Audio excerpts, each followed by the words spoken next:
राजवयं मोक्षज्ञानज्ञानदानक्यलक्षणे ज्योतिषेत्तिहासिनमितर्मावेदविद्यावरिष्ठम् ओम नमोजी आद्या वेद प्रतिपाद्या जय जय ससंवेद्या आत्मरूपा देवा तुची गणेशु सकलात्मती प्रकाशु मने निवृत्तीदास दारी रोजी आत्मरूपा गणेशा केली स्मरण होय सकळ विद्यांचे अधिकरण त्याची वंदू श्रीचरण श्री गुरूंचे ते नमस्कार मी आता माझ्या भावा अंतरायण पुढे देवा माझे भागवते करीतो तुझे नाम उच्चारितो दृढ माझे मन आता राखावे बांधून तुका म्हणे वाटे नको फुटू देऊ पाटे श्री सच्चिदानंद सद्गुरु श्रीपाद बाबा की जय जय नमः.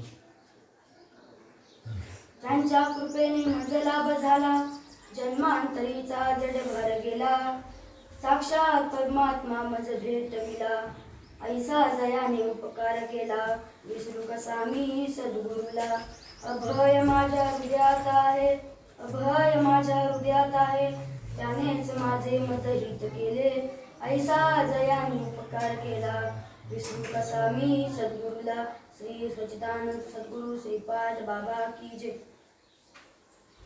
तयापासी पांडवा मी हरपल दिवसावा जेथ नाम घोष बरवा करीती माझा. ग्रंथराज ज्ञानेश्वरी अध्याय क्रमांक 9 ओवी क्रमांक 208. यामध्ये माऊली सर्वसामान्य जडजीवांना सांगतात की लेकराची हाक ऐकली की जशी आई धावत येते तसंच भगवंत सुद्धा भक्तांनी मनोभावे हाक मारली की धावत येतो. आणि भगवंत सांगतात की मी नेमकं कुठे भेटतो याचे उत्तर या ओवीत सांगतात. तयापासी पांडवा म्हणजे भगवंत हे पांडवापाशी होते कारण पांडव हे धर्माने किंवा सत्याच्या मार्गाने चालणारे होते म्हणून भगवंत श्रीकृष्ण हे पांडवांपाशी होते. मी हरपल दिवसावा जेथ नाम घोष बरवा करीती माझा. ज्या ठिकाणी भगवंताच्या नामाचा गजर किंवा जयघोष होतो त्या ठिकाणी भगवंता साक्षात उभा असतो. यात बरवा या शब्दाचा अर्थ चांगला असा होतो पण या ओवीमध्ये बरवा या शब्दाचा अर्थ मनापासून किंवा चित्तापासून असा होतो. जी व्यक्ती भगवंताचे स्मरण मनापासून किंवा चित्तापासून करेल म्हणजे मनापासून टाव फोडून देह भान विसरून भगवंताला हाक मारली की त्या ठिकाणी देव भेटतो असा या ओवीचा सरळ सरळ अर्थ. आज महाशिवरात्र आजच्या दिवशी महादेवाचा उपवास करून पूजा व्रत उपासना करतात. आज महादेवाने माता पार्वतीला नामाचा प्रसाद दिला. ते नाम माशाच्या पोटात मच्छिंद्रनाथाने ऐकले. तोच हा दिवस महाशिवरात्र होय. पुराणामध्ये महाशिवरात्रीच्या अनेक कथा आलेल्या आहेत पण साधकांनी या कथेचा संदर्भ घ्यावा असे वर्णन शास्त्रात करण्यात आलेले आहे. आज महाशिवरात्रीला उपवास करून फराळ खाऊन उपयोग नाही तर आज संकल्प करूया की आपल्या मुलांवर चांगले संस्कार करू. मग चांगले संस्कार म्हणजे काय ते केल्यानं काय होईल.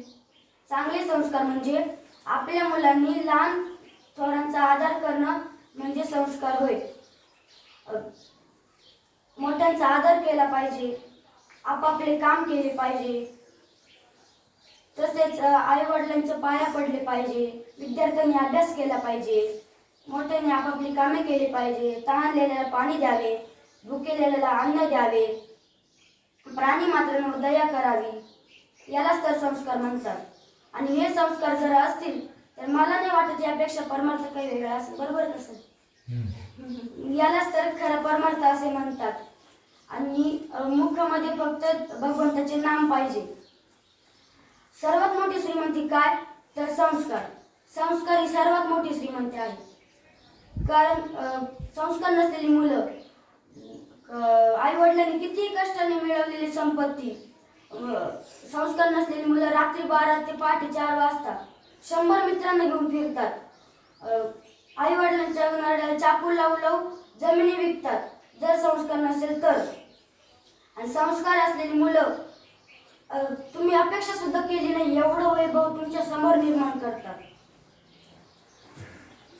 माय बापाला जर वाटत असेल आपल्या मुलांनी आपल्याला म्हातारपणी चांगलं सांभाळावं तर मुलांना चांगले संस्कार करा. तसेच आमचे गुरुवर्य आदरणीय ठोसर बाबा हे मोफत वारकरी शिक्षण देतात मुलांना. त्यामुळे मुलांना अध्यात्माची आवड निर्माण होते. उद्या चांगली नोकरी लागू नाही तर नाही लागू, परत दारू तर पिणार नाही, बापाला तर मारणार नाही, घराच्या बाहेर तर काढणार नाही. म्हणजे यालाच तर संस्कार म्हणतात. लोकांना चांगले लोक कळतच नाही. ते गेल्यानंतर त्यांच्या पुण्यतिथी थाटामाटात साजऱ्या करतात. ज्ञानोबाला त्रास झाला, तुकोबाला त्रास झाला, श्रीपाद बाबाला त्रास झाला, पण हे लोक होते तेव्हा त्या लोकांना कळाले नाही यांचे महत्व.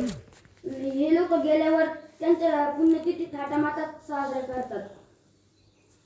तसेच आमचे गुरुवर्य नागरे सर व ठोसर बाबा यांचे कार्य खूप मोठे आहे. ते मला कळाले, तुम्हीही कळवून घ्या. कारण नागरे सरांनी मला नामाचा प्रसाद दिला.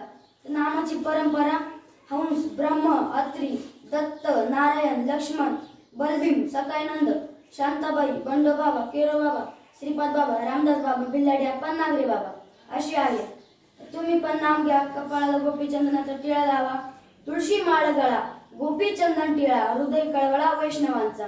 आवडे देवासी तो ऐका प्रकार, नामाचा उच्चार रात्रंदिन. किंवा करू नका काही संत संग धरा, पूर्वीचा दोरा उगवेल. चांगले कर्म करा, मंदिरातील देव घरी येतो. न लगती सायास जावे वनंतरा, सुख येतो घरा नारायण. शेवटचे एक वाक्य बोलतो.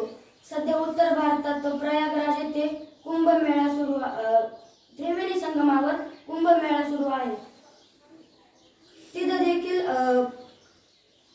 गंगा, यमुना आणि सरस्वती या 3 नद्यांचा एकत्र आलेला आहे, त्यांचा संगम झालेला आहे.